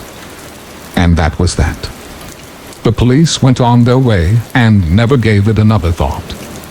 It's been 10 years since, but I still think a lot about it. I always make sure my doors are locked. I don't ever really go anywhere alone. I have trouble just walking to the mailbox sometimes. I get scared of getting out of my car to put gas in it if there are men around. I have to have my husband leave work to come home and be with me if there's ever any normal appointments at our home, like the maintenance man having to come inside to fix something. I instantly panic if I lose sight of my husband at the store while we're out. I still cry about it sometimes. I can't really even remember what the man's face looked like, but I'm still plagued by him to this day, and I hope I never have to meet him again. Story 14. Full disclosure, I'm kind of a crap starter. I learned it from my dad. We all love to push the buttons of people and view the result, even the people we love. One day about 6 years ago, on a YouTube comment section, there was some guy posting full of bravado and self-praise about everything under the sun while putting other people down in a fashion that I found unacceptable, even though he did have excellent grammatical skills. In particular, he was singing his praises about his chess playing abilities, which he clearly took too much pride in. Being the snarky guy that I am, I called him out on it, since he was definitely over the top and it sounded like a load of garbage. I mean, the guy stated that he was one of the top chess players in the world, and went on and on about it, which I highly doubt was true. Really, it was nothing more than the typical playful banter of noise and nastiness that his YouTube comment sections. This guy, however, had narcissistic personality disorder. During the few comments that were exchanged, he admitted as much, but thought it was one of his biggest strengths rather than a weakness, and saw no reason to get help for it. From my understanding of narcissistic personality disorder, this is not uncommon. Having pissed this guy off, he made it his mission for about 4 weeks to research me extensively. By extensively, I mean that he probably made this his full-time job. I try to keep my social media accounts quite separate by using different usernames and posting few details about myself. But within the first week, this guy managed to locate most of my accounts and spent hours and hours posting insulting, nasty comments in response to my YouTube videos, my tweets, and my Facebook comments. He doxed me, finding my Ph.D. maths thesis, posting it online repeatedly, and criticizing my methodology, which was ridiculous. My Ph.D. thesis was nominated for awards, and laid out the foundation of a new area of combinatorics. I mean, this means that the dude read my Ph.D. thesis several hundred pages just to criticize me. Given that it's in maths, that alone is creepy. He responded to every YouTube video I had posted, taunting me with nasty comments, and replied to hundreds of my posts. Even 5 years old, attacking me on every detail of everything I said. We're talking small typos, to some unintentional grammatical errors, and a few bursts of outrage. I mean, this guy must have spent hundreds of hours researching me and posting in response to some of my fairly old posts. While nobody else seemed to care, it was terrifying to me to get daily notifications from him, posting my full name everywhere with detailed information about my location and my life. Fortunately, I lived in a different continent than he did, even though he made some threats to come visit me. I figured it was best to ignore him. But it went on for, as I said, about 4 weeks. Until some woman online, and a very talented chess player, made the mistake of insulting him about his grandiose delusions of being a master chess player, at which point he thankfully shifted sights to her. I messaged her privately and warned her about this unstable guy, but he still stalked her for several months, doxing her and demanded that she play him in chess, online at the threat of more doxing. Telling her that she would play him on such a server, at such and such time, or else she would forfeit and be scorned. Much of the time she said she had never heard of the obscure service he mentioned, but he demanded that she comply. I finally lost track of him, but his posts remain online containing all my personal information, which is disturbing seeing as I try to keep my social media accounts and my life as separate as I can manage. I'm not ashamed of anything I say online, but I want the division and some reasonable level of anonymity all the same.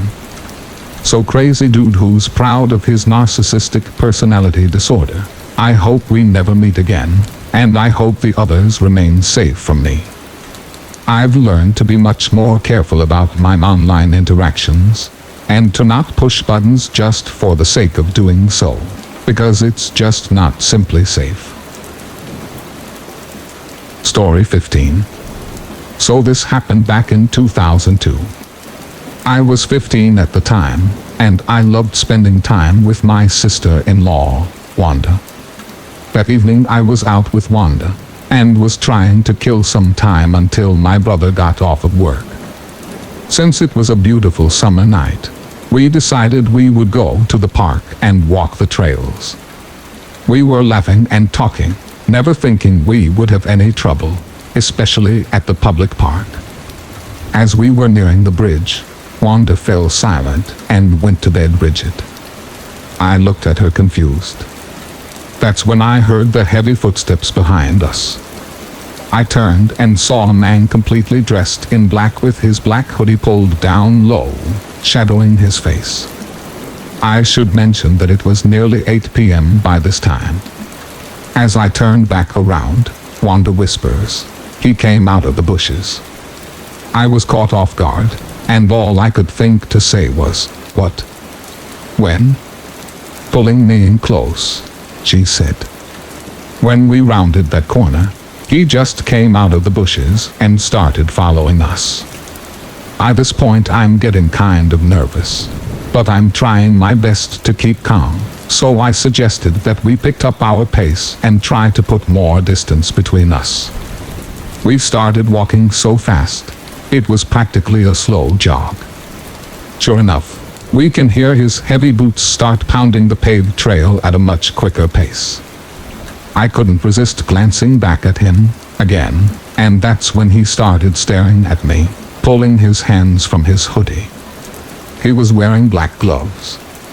My heart sank. I grabbed Wanda's arm and told her to run. We took off, and as we rounded the corner, that gave us a brief moment where he could no longer see us. So I pulled her with me, into the trees and the bushes to cut straight across the trail that led back into the main entrance and the parking lot. We ran so fast, my legs felt numb beneath me. I heard the man coming through the same shrubs that we just came out of, and all I could do was to scream, "Run!" Just then the patrol officer was driving through the parking lot that was now about a football field's length away. We started screaming and waving our arms. Thank God he saw us. He jumped the concrete speed bump with his car and into the grass, driving right at us. He stopped and jumped out of his car and ran towards us as fast as he could. The man in black finally started to retreat, seeing an officer beginning to chase him. Wanda and I hid behind the cop's car, still shaking and trying to catch our breath. 4 more cop cars showed up. They had spotlights on and search dogs. After what seemed like forever, a cop walked us to the car and followed behind us as we exited the park. Exhausted and a bit terrified, we decided to go ahead and drive to my brother's workplace. As we got onto the main road, there is a clearing that looks right onto the lake and the trail that we were walking. We couldn't resist looking, and right there, standing behind the guardrail, was the man in black. He looked right at us.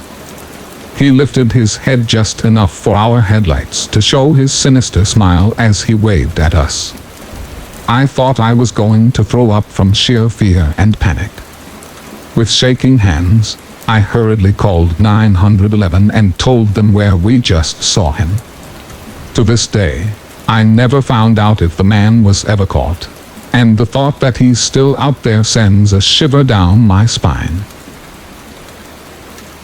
Story 16. So, I grew up in Las Vegas. I moved there when I was in 2nd grade. I was around 7 or so. And my mother was working at some sort of motorcycle repair shop in Arizona that just wasn't paying the bills at all. So, she jumped at the offer of a new job. Fast forward about 5 years. I'm in middle school, and my brother and I were almost exactly 2 years apart. I was about to turn 12, so he was around 10 at the time. My mother, being quite low on the seniority list, was forced to work late nights. That left me and my brother home alone after school more often than not. Our nights were usually pretty uneventful. Usually consisted of us avoiding whatever homework we were assigned, warming up leftovers in the microwave, and watching whatever sparked our interest on TV, which was either WWE wrestling or some kind of cartoon. We usually ended up in bed before our mom got home. But occasionally, we'd wait up for her. One night, or I suppose one afternoon considering it was still light, everything was pretty normal. My brother sat on the living room floor, engulfed in whatever was on the TV, and I was using my mother's desktop computer, leveling up my character on RuneScape. Then there was a rather aggressive knock at the door, which was very odd. I was sort of an outcast child. I didn't have too many friends, nor did my brother. Not only that, we lived in what you would consider a senior living community. My mother was the youngest adult there, and was around her mid-30s. My brother, being too short to reach the peephole, doesn't move, only slightly reacts, and looks at me. I get up off the computer chair, and make my way to the front door to glance out the peephole. I see a man, in a black ski mask, staring at me through the peephole.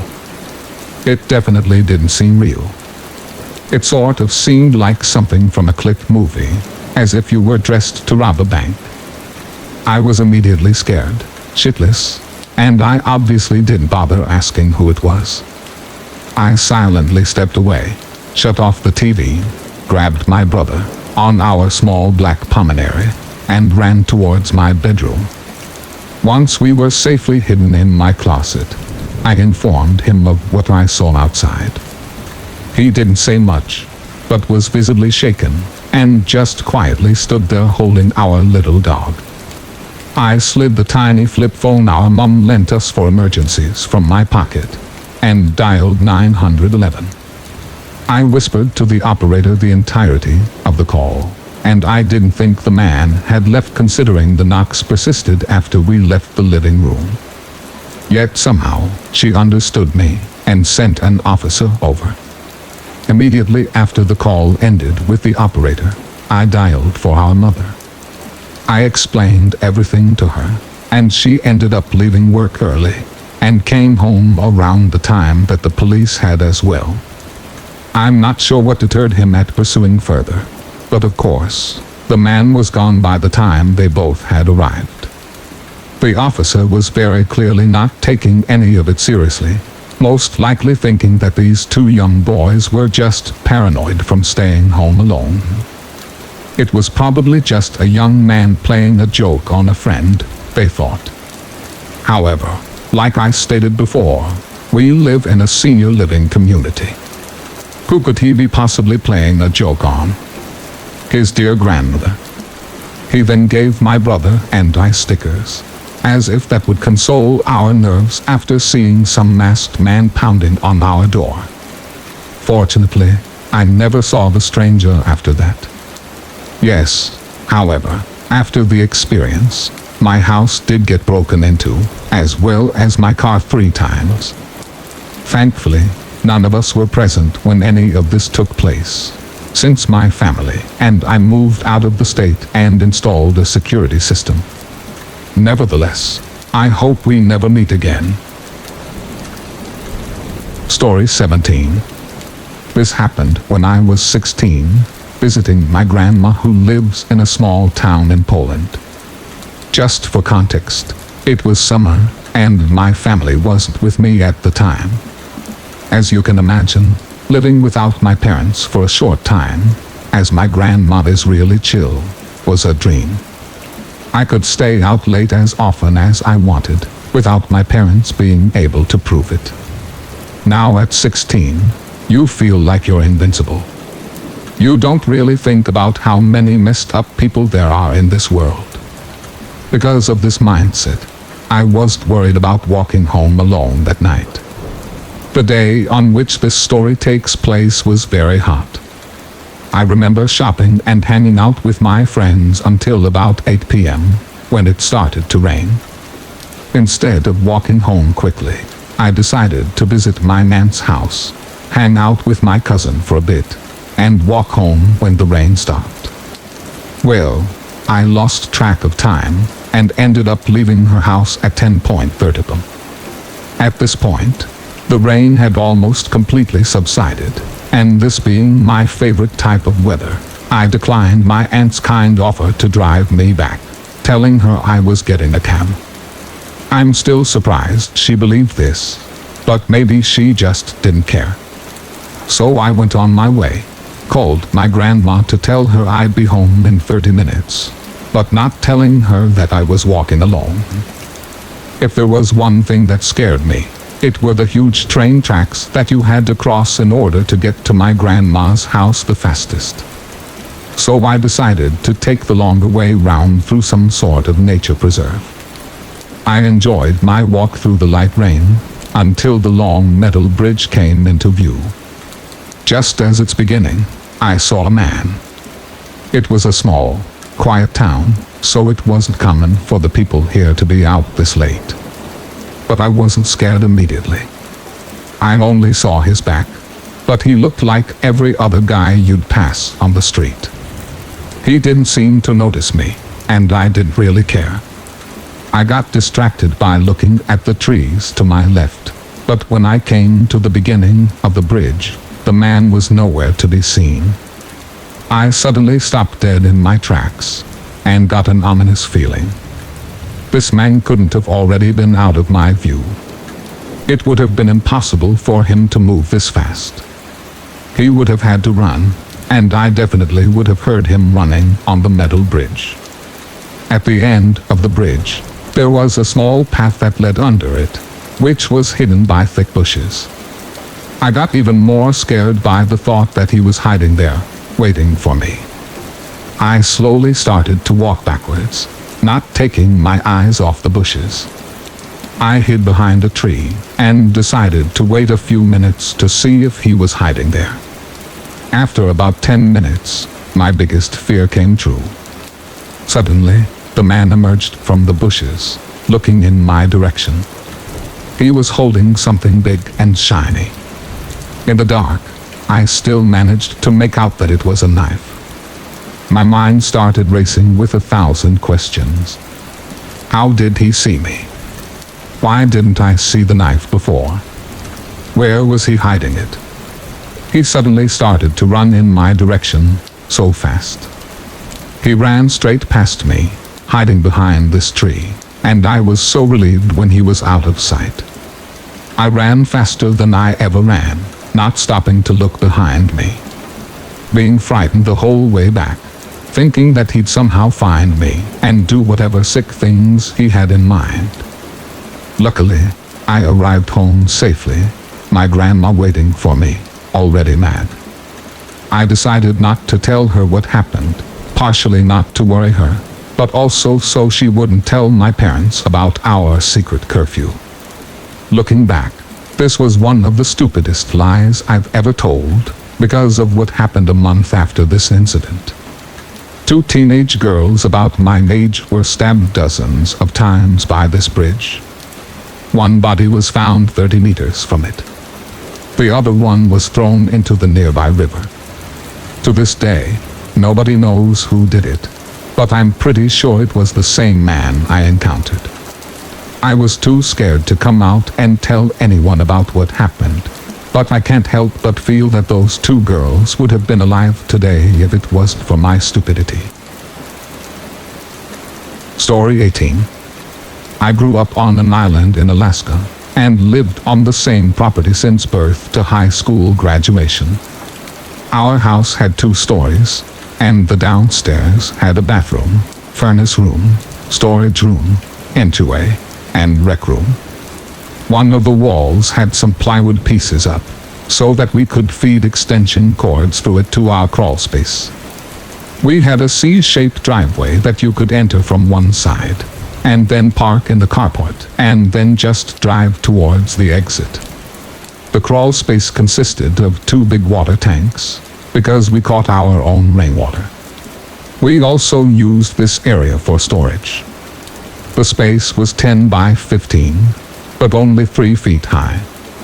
You had to lift a cover up to get into the water tanks, and you could only enter the crawl space from the side of the house. It was a 2 by 2 door that we kept a master lock on, but never actually locked. Our dog Brewster had an area to the side of the house as well. He had a big fenced area, his own stairway and porch, which was half covered, and he had a dog house. During the summer, we had black bears in our yard most nights, and Brewster would give a quick bark to let them on their way. We knew his barks. There were 4 of us in the family, my parents, myself and my older brother, who is 2 years older and has Down syndrome. My brother was in special education at school, and there were other kids who would come into the same room, but just once in a while throughout the day, because they had similar disabilities and were able to keep up some of their general classes. But some of the kids had discipline problems or mental illness. My brother was loved by the school kids, and everyone knew him. One day, a native kid that was about 15 came to our door and wanted to play with Travis. We thought it was odd, because Travis had moderate Downs, and he didn't really like playing with other kids. He liked watching kids play. Travis liked watching movies and listening to music. My mom asked the kid what his name was, and he said he was Mao, and he knew Travis from junior high the year prior, because he would go into Travis' class sometimes for help with his homework. I remember him staring at me a little too much, and he didn't seem like someone who was mentally challenged. My mother let him come in, but kept a watchful eye on them. Travis seemed like he didn't want him there, and my mom told Mark that we were having dinner soon and told him it was time for him to go. My mom found out that he had moved into the area where we lived, but it was still a little away. He had been in and out of foster care for most of his life. His parents were abusive addicts. I think he came over another time and my mum felt bad for him, and she really felt as if something was off. She felt like he was coming over because of me. My mum politely told him that Travis didn't really like having visitors, and he seemed okay with that and never came over again. My parents went to a church service on Wednesday evenings and would be gone a couple of hours. I would stay home with Travis. At the time I was 11 and he was 13. I started helping out the church nursery when I was 9, and when I turned 11 my best friends and I took a babysitting course, which included CPR and first aid. We would babysit together, and at age 12 started babysitting on our own. My mom was a homemaker and would always be home except for Wednesday's church service. My parents didn't drink, didn't do drugs nor smoke, and I can only remember my parents going out a few times when we were in need of a babysitter. I would leave the downstairs door unlocked for my parents when they were going to be gone only a couple of hours. I was expecting them home in half an hour and was surprised when I heard the downstairs door open. I thought I must not have heard the car pull up, and Travis was up past his bedtime, so I quietly tell Travis to go to his bedroom and get to bed. I start walking through the kitchen to the top of the stairs and I call out, "Mom, Dad," and I hear the footsteps stop. And I'm looking down the stairs and I can see men's work boots and jeans. This is not my parents. The way the stairs are set up, you could see the bottom half of someone without descending the stairs. I'm scared to death, and I run to Travis, who is going down the hall, and I grab him and drag him to my parents' bedroom because it's the only room that locks and has a phone. Now, I don't mean this in a rude way, but down kids can be very stubborn, so my brother just wants to go to his room. But I get him to sit down on the bed, and I'm trying to keep him in the room whilst I'm grabbing a gun, and I call my neighbor. I can hear him walking around downstairs still. My neighbor answers her phone immediately, and I whisper to her that someone is in the house and that I'm scared. She told me to come out onto the front porch and she'll be there. I get the courage to run down the door and I get outside. Thankfully, she's in our driveway and she has her hound dog with her. She lets me know that she's going to enter the house through the downstairs. She disappears from sight, but comes back quickly and tells me that the door is locked, so she makes her way upstairs. She gets to the top when we hear the downstairs door open and the crunching of gravel as the intruder runs off. She lets go of her dog and the dog chases the person into the woods. The dog came back 10 minutes later, and our neighbor sat with us until my parents got home. The police were never called, because I think my parents assumed it was a neighbor's boy screwing with me. We live in a safe place, where the only thing you have to worry about are bears and an occasional wolf. A week after this incident, our dog would bark for 15 minutes after we went to bed consistently every night. We would look out the windows and saw nothing.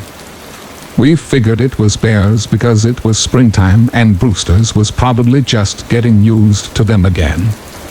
A couple of months the barking still happened.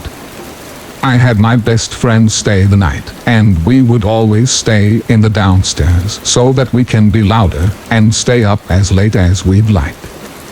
Kate had a brother that was 7 years older and we'd ask him to bring us booze.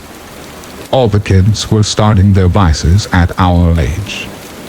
It was a little after midnight and her brother never showed up and Brewster never barked that night either.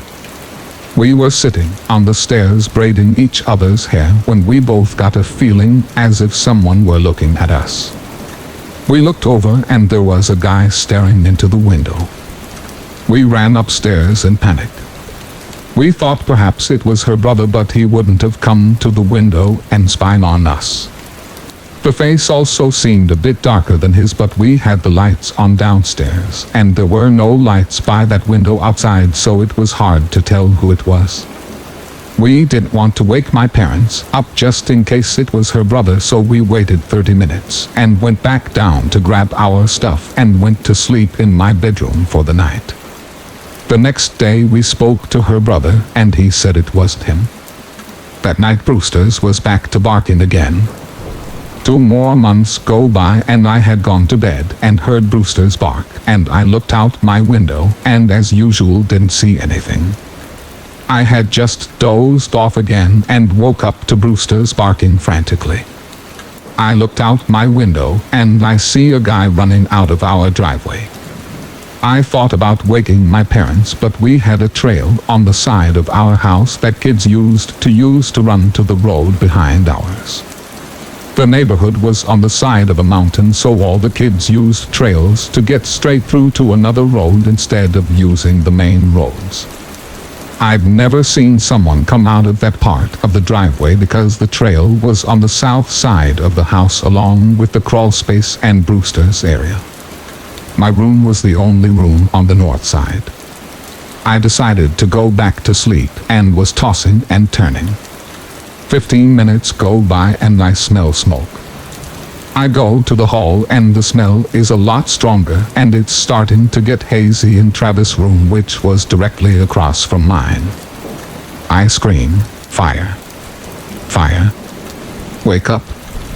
My parents are up, but Travis doesn't want to get out of bed, but thank God for the strength of adrenaline. We get outside and the flames were pouring out of the crawl space. We get Brewster out of his enclosure, and the neighbors all come out to help us. The firemen were there rather quickly, but the fire had destroyed the crawl space and my parents' and Travis' rooms because they were directly over it. The firemen got the fire out, thankfully, and nobody was physically hurt.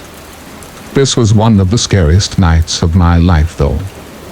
I always remember the fire chief kneeling down to speak to me after he'd spoken to my parents, and he said, "Hey Melinda, we believe it was arson." I looked to him with tears streaming down my face, and I say in anger, "Who is arson?" Everyone started laughing so hard, and I'm thinking, how is it funny? That damn arson could have killed our family. So he explains what arson is. I'm still actually friends with the old fire chief's son, and I share that story with him often because his father passed away from cancer when we were teens. His father is the only happy memory I have from that horrific night. The island I grew up on had a city and a village out south. We lived out south, but before the village. We had firemen for the south, north, and the city. We had state troopers for the island and the city cops in the city limits. My mom took my brother and I to our family friend's house, and my dad dealt with the fire officials, and a state trooper showed up later. After the investigation, my family, neighbors, and firemen pieced together that a person had been living in our crawl space for at least 4 months. We knew he set the house on fire on purpose. He used a box of matches. My mom said the first odd thing she noticed was that at night she smelled sulfur. We also knew who did it. It was Mark. His uncle was one of the first firemen who showed up at our house and saw him standing near our driveway watching. My mom had told him my description of what the person was wearing that I saw fleeing from our house, and it was what he was wearing. Behind our house near the crawl space area, my dad found out where he hung out when he wasn't at the crawl space. There was a bunch of cigarette butts, soda cans, which were all found near there. But because our crawl space wasn't locked, our insurance company wouldn't have paid for the repairs. Because of our water tanks, the space was supposed to be locked. So my parents never said anything to the police, and the firemen never said anything. By pursuing this, we could have not had a home house my father had built. It took 4 months for our house to be repaired, and it smelled like ozone even years later. What bothers me the most is knowing that he had seen me and my friends undressed numerous times whilst changing in the rec room during tons of sleepovers. Where he had set up shop was right next to the plywood with the holes drilled through. He listened to all our secrets. I never explained to my friends that he'd seen us and heard us during our sleepovers because I didn't want them to feel sick to their stomachs like I did. I still have issues when it comes to being home alone. I can't sleep if I'm the only adult in the house. I keep the volume on everything very low and I'm scared to shower. I like to be able to see the front door and I have night terrors to this day. I'm 34 now and I've been dealing with the anxiety since the fire and panic attacks since I was 18. Just recently I was diagnosed with PTSD. When the intruder was in his early 20s, he was caught for burning down a house and was put in jail. All of my childhood toys were stored in the crawl space along with a lot of our family's sentimental possessions. Story 19. So, as a kid I lived about 100 miles away from the nearest town at a house without electricity or running water, which is the works in the Colorado Rockies. This place was in the absolute middle of nowhere, and we frequently saw all kinds of wild animals ranging from elk, deer, coyotes, and cats. Our property and a bunch of other neighbors' properties bordered national forest roads, so to keep people off our road we had to gate about 1.5 miles from our house that we drove through before we reached our house. This time of year we are the only people up there, as all the other homes are hunting cabins long empty by this time in late winter. Now, this was not the type of gate that you could drive around if you forgot your key. There were tons of trees all around it with barbed wire, ditches and such, so anyone wanting for off-road around it would basically have to build a new road around this gate. Well, one night my mother, brother and sister and I pull up to the gate and we cannot find the key. It's gone. So one of us, me, has to walk all the way back up to the house in the pitch black to fetch the spare key and make their way back down. Now, it's recently snowed in January and it is totally dark. You can't even see your hands in front of you dark, and with the new snow you can't hear anything either. There are a few clouds in the sky on and off to let some starlight through every once in a while, but it's dark and of course there isn't a flashlight either. So off I go. First you walk through around 200 meters of trees, then it opens up to a huge meadow which then narrows back down again to trees for another 200 meters, and then opens up again into another huge meadow which on the other side of is our house. I set out and everything seems fine. I'm just irritated that I have to do this. I'm about 15 years old at the time and a little angsty teen that is peeved off at the slightest chore. I was not thinking about my surroundings in the slightest, but as I'm walking I get that feeling that I'm being watched as I'm halfway through the first meadow. That deep creepy dread that something is right behind you and you can't see what it is, made it 1,000 times worse by the lack of light and lack of being able to hear. My first instinct was to run, but I knew that if there was something I was just going to provoke it. So I kept going and then stopped to try and listen as I heard a crunch echoing my footsteps. Holy shit.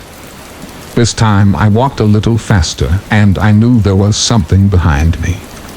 It was probably a cat as well, so I just kept walking right into the second bunch of trees before it opened up into a meadow. I could see our house. I could feel the pressure. At this point we were predator and prey, and I could feel the breath on my shoes. So second clearing comes up and I know what the plan is and I am about to book it. Thankfully I'm familiar with what to do and I scream as loud as I can. As I do so my dogs hear me and they run to chase whatever it is from behind me. They continue running past me and I book it into the house. When I get in, I grab the 12 gauge first and the keys second, then pick up the tractor keys and jump in. There was no way I was going to walk that again. As I'm driving back towards the gate, I see the dogs running back. At least they weren't hurt. That could have been extremely dangerous. I also see the tracks. I knew it was a cat. It actually started approaching me from the first meadow and was tailing me for a long time. I tell my family the whole story, and I know that I'm not going to get any sleep tonight. From that day, I refused to be out alone at night in the countryside without a weapon. Story 20. It's felt like years. Allow me to explain. It was a vivid summer day, and I had taken a short notice trip to Arizona trying to find some relief from the tiresome Sunshine State on the other side of the nation. I only decided to leave when I was hit with a rather heavy day at work. My boss decided to chew me out for running late despite the massive car crash on the motorway. A customer yelled at me because they didn't know what a Gmail was. Yeah, because I can definitely control traffic. And yeah, I definitely want to explain to you what Gmail is. I hate working customer service. So I called in sick and caught a last-minute flight to Phoenix. Phoenix? Yeah, Phoenix. Nice and far away from the hell I called home. I wish I'd never decided to do that. Around 2 days into my trip, I decided to head up to Zion Canyon for some sightseeing. I had spent a lot of time around the Grand Canyon and figured I should set some time apart to check out other places in the area. Besides, I'd never been to Utah before. Maybe I would take a hike. That one trail I had already read upon. Angel's Landing looked dangerous, but it would be something incredible to experience, and certainly worth it if I made the summit. I turned on Google Maps, and my rather shitty Android fumbled around with it until finally it picked up the location. The voice of a robotic woman began to speak. It was the damn GPS lady.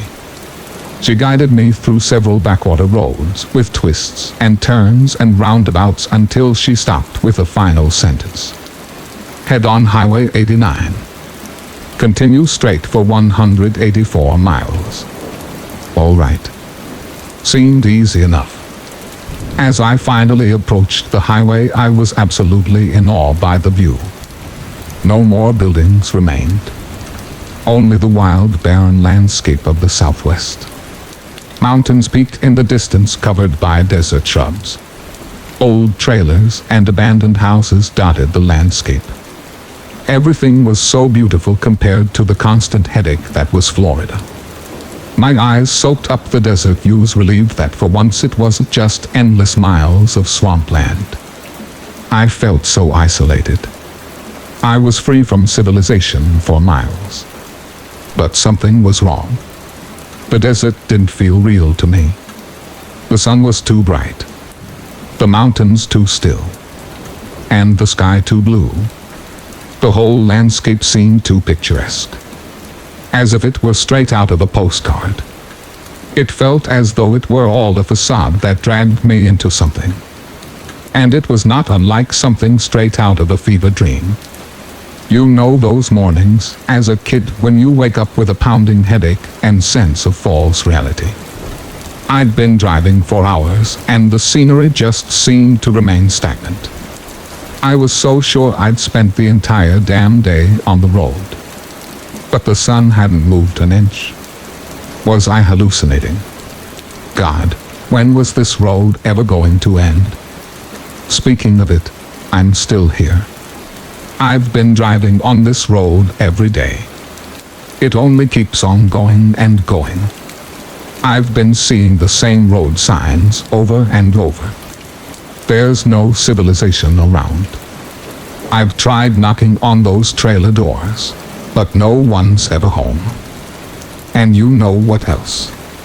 Despite my solitude, I feel like I'm constantly being chased. I hate that feeling. That same feeling from when you're a kid and you sprint up the stairs from the pinch of darkness down, not daring to look back at whatever was behind you. That feeling when any source of noise of your house was enough to make you jump and run for your life. The source of the noise for me was the booming. And that feeling is always here. Every once in a while I hear booming, as if someone is going at it with a gigantic drum. I slow my car down and the booming gets faster, closer and louder. And that feeling, every time I slow, the feeling grows stronger, as if whatever it was is getting closer. It's like whatever that something is hunting me down, almost testing me, and every time I stop the booming gets louder, as if it's targeting me. I don't know what that is, but I feel like it's dangerous. I don't know what chases behind me, but I know better than the kid who runs away from his basement door the first chance he gets. Running away from that something, but that something is behind me. I don't know what it is, but it's got me trapped right where it wants me to be, and I can't get out. I've driven off cliffs and into rivers, yet I wake up on the side of the road again, to the same site, my truck waiting for me to drive off again. I can't even commit suicide. A place won't let me. I've tried communicating through whatever internet I could scrounge up on my phone, but I don't even know if anyone has seen my cries for help. The screen just shows up blank, save for my own words written in desperation. No one will ever answer my texts. No one will answer my calls.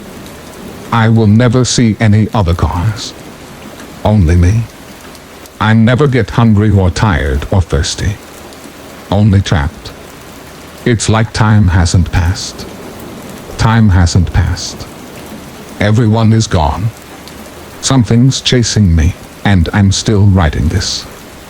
I think I've been in the same spot for too long. The boom's only getting louder, and now something is right behind me. Time has not passed, and I need to get out. Now. Thank you for listening, and I wish you good health. Don't forget to subscribe to the channel to support us. Thank you very much.